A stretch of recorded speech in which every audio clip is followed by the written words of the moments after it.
Për herë të parë, një kryeministër britanik zhvillon një vizitë zyrtare në Shqipëri. Mbërriti sot në Tiranë kryeministri i Britanisë së Madhe Keir Starmer. Ai u prit me ndërime të veçanta, fillimisht nga presidenti i Republikës Bajram Begaj e më pas në kryeministri nga kreu i qeverisë Edi Rama, me cilin zhvilloi një takim kokë-më-kokë pas tij, një konferencë të përbashkët për shtyp. Në këtë të fundit Rama dhe Starmer i dhanë përgjigje pyetjes së madhe, të cilën e kanë ngritur këto ditë edhe shumë media në Londër, nëse Britania do të ndërtojë kampe të ngjashme me ato të Gjadrit për refugjatët në Shqipëri. Mirë po, këtë e bëri të qartë fillimisht kryeministri Rama, i cili tha se këtë e kanë bërë vetëm me Italinë, pasi janë të martuar në thonjza, ndërsa me vendet e tjera, pavarësisht se janë lutur shumë, nuk kanë pranuar, pasi për ta kanë thjesht dashuri. Në këto kushte kryeministri shqiptar thotë se Shqipëria duhet të respektojë martesën. E duke folur me metafora apo me batuta, Rama duket se nuk i la shteg të hapur kryeministrit britanik për të pretenduar në këtë drejtim. E megjithatë, duke folur për emigracionin e paligjshëm, Starmer, po ashtu edhe Rama, u shfaqën të kënaqur me rënien e fundit të shifrave, duke pasur parasysh se vitet e fundit Britania e Madhe po haset më së shumti me këtë problematik. Kauzë e cila ka rrëzuar edhe qeveri, duke sjellë në vëmendje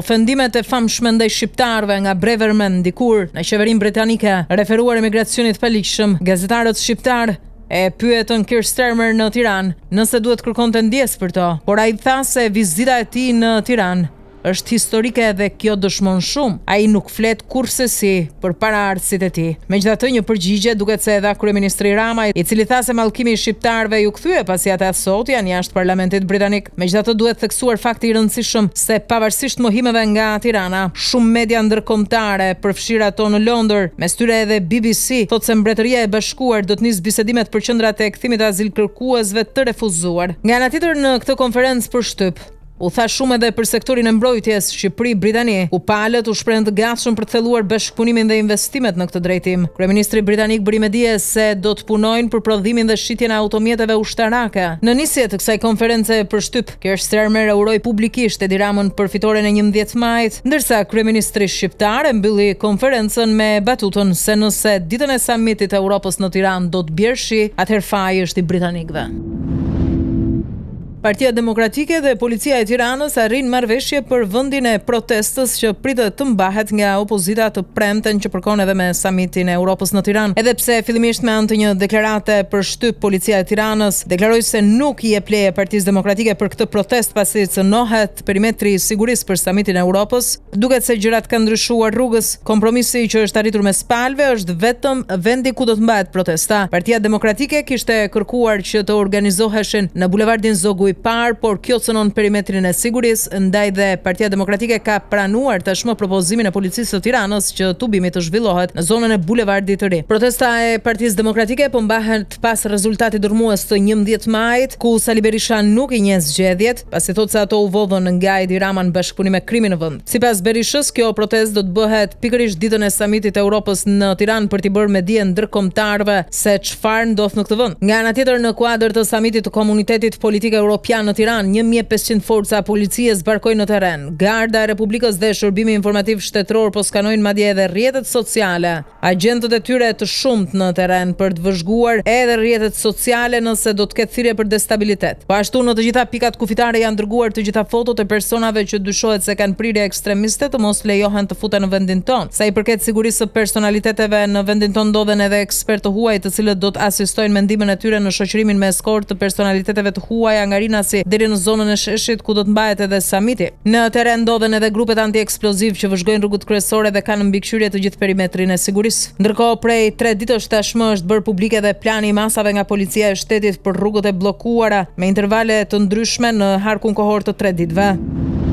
Procesi i numërimit të votave preferenciale është drejt fundit dhe kryekomisioneri qendror i zgjedhjeve Ilirian Celibashi ka urdhëruar finalizimin e tij në mesnatë, ndërkohë që vijon numërimi i votave të diasporës, për më tepër që Greqia nuk ka nisur ende. Partia Socialiste mbetet me 83 mandate, Partia Demokratike me 50, Partia Mundësia me 2, Nisma Shqipëria bëhet me 1, ndërsa pretendon të dytin në Fier, ndërsa Partia Social Demokrate mban 3 dhe Lëvizja Bashk vetëm 1. Ndërkohë gara në listat e hapura po bëhet çdo minutë më e ethshme. Nga demokratët në Tiranë, Jorida Tabaku ka hyrë në avantazh të thellë ndaj Ilir Ali Mehmetit, edhe pse është fatkeqësi kushdo që i mungon parlamentit prej tyre. Nga socialistët kanë rikuperuar mandatin Xhemal Qefalia dhe 2 nga gratë socialiste që gati e humbën ato. Megjithatë ende nuk është përcaktuar se kush, por mbetet me Solta Xhaçkës, Anila Denajt apo Blerina Gjylametit. Nga ana tjetër mbeten më të votuarit Blendi Gonxha dhe Ervin Hoxha. Ajo që bie në sy është se ministri i Brendshëm dhe Ermonela Felaj kanë marrë votat në përburgje dhe jo rastësisht. Lidhjet bëjeni vet ju. Megjithatë edhe Ilir Meta nuk doli keq te 313, ai ishte më i votuari. Po ligji zgjedhor ndërkohë ka pranuar kërkesën e Partisë Demokratike dhe nuk ka nisur ende numërimi i 54.000 votave nga Greqia. Ndërkohë, lidhur me këtë ngërç, reagoi sot Taulant Balla, i cili tha se çdo zarf i ardhur nga diaspora duhet të numërohet.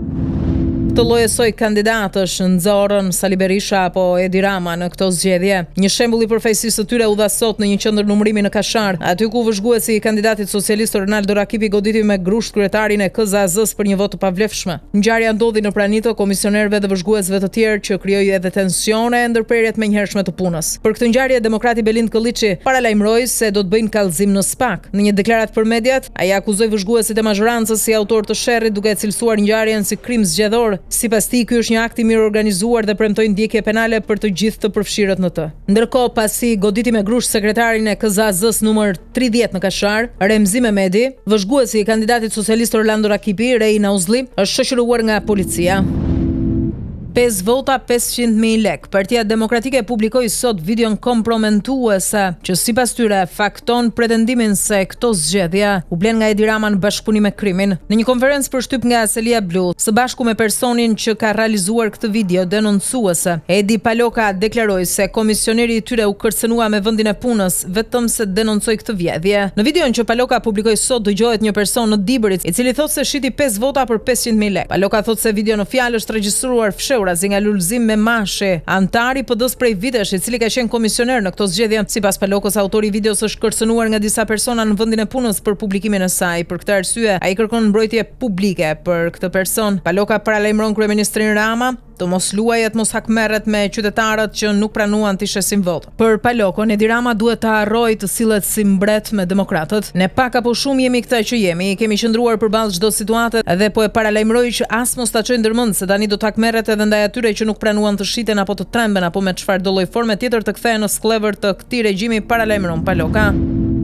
Sali Berisha do bënte mirë të mos i dëgjonte këto fjalë. Ato kanë dalë as më pak as më shumë nga goja e Fredi Belerit. As Shën Kozmaj nuk e mund dot Edi Ramën. Protesta nuk ka vlerë. Partia Demokratike të mos pres ta shpëtoi Krisla Sivita. Kto ishin deklaratat kryesore që dha sot Fredi Beleri në një intervistë televizive, duke komentuar rezultatin e opozitës në zgjedhjet e 11 majit. Ne si minoritar dhe ortodoks kemi Shën Kozman tek i cili besojmë shumë. Ne themi se edhe Shën Kozmaj ishte përballë regjimit të zotit Rama do humbiste. Organet e Partisë Demokratike duhet bëjnë diçka për të marrë fund kjo tirani, pse jo edhe dorëheqje. Duke sqaruar se problemi në këto zgjedhje nuk ishte Berisha, zoti Berisha ishte privilegj. Opozita më e madhe duhet të shikojë nga vetja dhe të mundohet të sensibilizojë faktorin ndërkombëtar për këtë regjim. Duhet të bindim qytetarët se nuk duhet të presim nga lasivita, nga ndonjë gjerman apo grek të zgjidh hallet tona. Për mua opozitarët nuk kanë justifikim. Pse partitë e vogla që nuk kanë asnjë konsumim, edhe zoti Sheha edhe zoti Lapaj, pse qytetarët shqiptar nuk përqafuan këto parti? Është vrarë opozitarizmi. Ky regjim po vret demokracinë, duhet reagim edhe nga ne në radhë të parë dhe nga populli. Kam informacionet e mia se në Greqi patronazhistët administrata publike ishin 2-3 muaj para dhe bënin regjistrime masive. Deklaron ndër të tjera Fredi Beleri.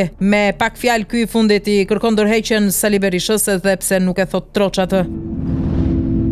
Një thirrje publike dhe e sinqert vjen nga Endrit Shabani, kreu i Nismës, i cili në këto zgjedhje hyri në koalicion me Adriatik Lapajn. Shqipëria bëhet. Koalicioni i tyre, Nisma Shqipëria bëhet, kanë dalë forcë tret për nga numri i votave, por shumë pak për kthyer në mandate, vetëm një të sigurt në Tiranë dhe aspirojnë të dytin aktualisht në Fiert, teksa procesi i numrimit votave të diasporës vjen ende. Shabani e bën thirrje publike, Adriatik Lapaj ta gron Shehaj dhe Arlind Qorit të bashkëpunojnë kundër Ramës dhe Berishës. Edhe pse pse nuk e bën këtë përpara zgjedhjeve, është sërish mundësia, thot ai, që kjo të ndodh pas tyre. I bëj thirrje sërish lëvizjes bashk, Partisë Mundësia dhe të gjithë të tjerëve të bashkohemi sepse kjo është një rrugë e gjatë dhe nuk mund ta bëjmë vetëm. Ne duhet të bashkohemi për te egove personale sepse kjo është një betejë për fatin e Shqipërisë. Nuk është faji të rinjve që sot kemi ende Edi Ramën dhe Sali Berishën. Ne kishim mundësinë dhe e kemi sërish mundësinë. Nëse duan të shërbejnë Shqipërisë duhet të dalin nga egot personale, deklaron Shabani. Mbetet për tu parë se ç'vendim dhe a do t'i përgjigjen kësaj thirrje. Agron Shehaj dhe Arlind Qori, pasi me lapajn Shabani është bashkuar.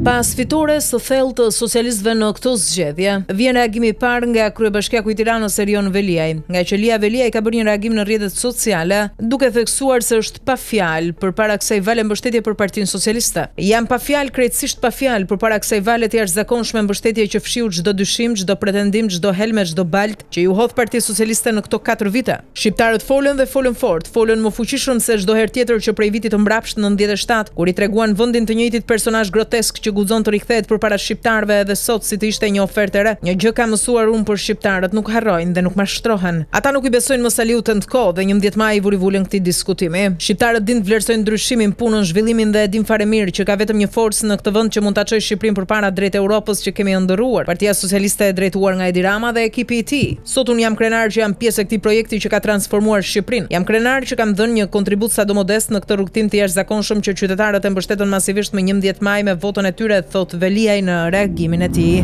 Në çfarë mjerimi është katandisur Shqipëria kur kandidati më i votuar i Partisë Socialiste në zgjedhjet e 11 majit është Agron Malaj, kur partia që derdhi gjak në bulevard sot jep duar trokitja e atij që shtiu mbi protestuesit e saj. Sot 14 vjet më vonë, i njëjti njeri është jo vetëm i lirë por edhe i nderuar, jo vetëm i nderuar por edhe i votuar, jo vetëm i votuar por më i votuar nga vetë socialistët. Kjo është Shqipëria që ka ndërtuar Edi Rama, një Shqipëri ku nuk ka as drejtësi as turp as memorie, një Shqipëri që i dhuron pushtet krimit, që jep pasuri shpolicëve të dhunës që shpërblen me mandate ata që duhet të ishin para drejtësisë. Nëse Edi Rama kërkon të na bindë se ky është socializmi i së ardhmes, atëherë më mirë të mos ketë fare të ardhme, sepse kur vrasësi bëhet përfaqësues i viktimës, kur dora që të qëllon merr edhe votën tënde, nuk jemi më në një shoqëri të lirë, jemi në një regjim të heshtur ku drejtësia është varrosur dhe e keqja është bërë flamur. SPAK dhe BKH me mbështetjen e policisë së shtetit ka nisur zyrtarisht çmontimin e një prej strukturave më të fuqishme kriminale me ndikim politik në Shqipëri, rrjetit të Tomdoshit. Gjatë ditëve të fundit janë zhvilluar kontrolle dhe sekuestrime në Shkodër, Vau Idejes dhe Malësie Madhe me objektiv hetimin e blerjes së votave. Burime për pamfleti konfirmojnë se hetimet e nisura për krime zgjedhore ndaj Doshit janë zgjeruar dhe tashmë përfshin edhe një linjë të plot financimi ilegal përmes rrjeteve të basteve ilegale që funksionojnë si ATM e Doshit gjatë fushatës zgjedhore. Një nga lëvizjet më të forta u bë me sekuestrimin e telefonit të shoferit personal të Tomdoshit, person që dyshohet se shërbente si korrier mes Doshit dhe njerëzve të terrenit në elektoratin e Veriut. Në celular pritet të dalin prova kyçe që lidhin Doshin direkt me veprimtarinë kriminale të blerjes së votës, por edhe me kanalet e financimit të kësaj veprimtarie. 3 persona janë ekstraduar nga Shqipëria drejt Italisë, ndërsa një tjetër është ekstraduar nga Greqia drejt vendit tonë. Bëhet fjalë për aktivitetin e trafikimit të lëndëve narkotike. Sipas bluve, nga Greqia është ekstraduar për në Shqipëri Altin Merdani, 46 vjeç, pasi gjykata e Gjirokastrës në vitin 2017 e ka dënuar me 4 vite e 8 muaj burg për prodhim dhe shitje të narkotikëve. Fatmiri Sollari, 58 vjeç, është ekstraduar nga Shqipëria në Itali, pasi gjykata e apelit e Firences e dënoi me 7 vite burg për trafikun e kokainës. Nga Shqipëria në Itali janë ekstraduar po ashtu edhe 2 shtetas të tjerë me iniciale XH, 30 vjeç dhe AA, 27 vjeç, për trafikim të lëndëve narkotike. Dështon për herë të 16 konstituimi i Kuvendit të Kosovës. Vendi ka hyrë thellë në krizë politike dhe institucionale, duket se zgjedhjet e reja janë të pashmangshme. Para takimit të thirrur sot nga presidenti Vjosa Osmani me përfaqësues të partive politike për konsultime në përpjekje për zhbllokimin e këtij ngërçi, ligjvënësit refuzuan për të 8 herë me radhë që të formonin një komision për mbikëqyrjen e një votimi të fshehtë për kreun e ri të organit ligjvënës. Partitë opozitare thonë se është jo kushtetuese mënyra se si lëvizja vetëvendosje po tenton që kryeparlamentarit votohet përmes formës së fshehtë dhe i kanë kërkuar gjykatës kushtetuese të marrë një masë të përkohshme për ndalim të mbajtjes së seancave plenare, derisa me prioritet të trajtohet kjo lëndë dhe të merret një vendim. Përpjekja e radhës për konstituimin e Kuvendit të Kosovës do të bëhet më 17 maj. Ndërkohë me kërshëri priten edhe konsultimet e presidentes Vjosa Osmani me përfaqësues të partive politike në vend për të arritur një zgjidhje për këtë situatë.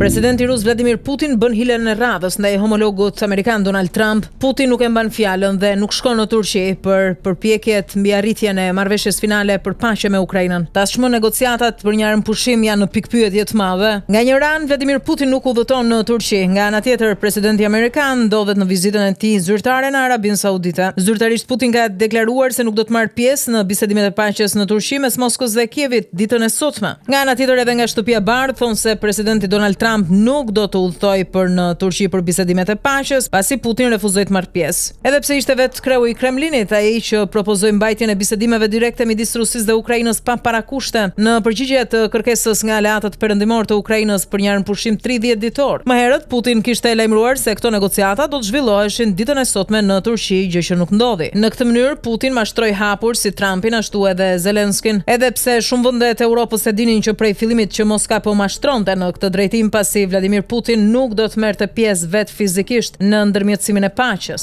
Ndërkohë, zyrtarë nga shtëpia e Bardhë thanë se Kellogg, sekretari i shtetit, Marco Rubio dhe i dërguari special i Trumpit, Steve Witkoff, do të udhëtojnë drejt Turqisë për të marrë pjesë në këto bisedime. Për Shtetet e Bashkuara të Amerikës, topi mbetet në fushën e Rusisë ndaj takon kësaj të fundit të ndërmarr hapat e ardhshëm. Nga ana tjetër, Papa Leone XIV është ofruar si ndërmjetës gjithashtu për luftën mes Rusisë dhe Ukrainës. Le të negociojmë paqen, është apeli i tij i fundit. Paqja është dëshira më e shenjtë e miliona njerëzve, ne shpresojmë dhe bëjmë çdo përpjekje për të rikthyer një paqe të denjë, thot ati i shenjtë, teksa ofron ndërmjetësimin e Vatikanit për të arritur këtë qëllim. Vizita e presidentit amerikan Donald Trump në Arabinë Saudite ka ngjellur shumë reagime. Një veprim i fundit i Katarit i ka shtuar ato. Katari ka vendosur t'i bëjë një dhuratë $400 milion presidenti Donald Trump, duke i dhuruar qeverisë amerikane një avion Boeing 747-8. Mirpo ky avion, për cilin presidenti amerikan thotë se mund të përdoret si Air Force One, ka ngjallur kritika të forta nga radhët e demokratëve, por edhe të disa republikanëve në Kongresin amerikan. Kryeministri i Katarit ka sqaruar për mediat ndërkombëtare se kjo marrëveshje është bërë mes dy qeverive dhe nuk konsiderohet si dhuratë personale. Para së gjithash ne e blem këtë avion nga një kompani amerikane, në thelb është pjesë e një bashkëpunimi që kemi bërë shumë së bashku midis Katarit dhe SBA-ve. Fatkeqësisht shoh që kjo histori po merr një drejtim tjetër dhe po politizohet më shumë, ndërkohë që është një marrëveshje normale, qeveri me qeveri, u shpreh ai. Mirpo për kritikët, ky është një donacion i paligjshëm i huaj dhe një rrezik për sigurinë kombëtare. Mirpo për Trump, ky reagim është thjesht një budallëk. Ne nuk do të bëjmë asgjë të paligjshme, nëse ka diçka të paligjshme këtu, do të kishte shumë mënyra për të fshehur këtë lloj transaksionesh që nuk do të jenë të dukshme për publikun. Ky është një shkëmbim shumë i qartë që po ndodh midis dy qeverive. Nuk shon ndonjë polemik këtu, u shpreh kryeministri i Katarit. Mirpo për ekspertët e fushës, konvertimi i avionit në fjalë në Air Force One do të kushtoj $100 miliona.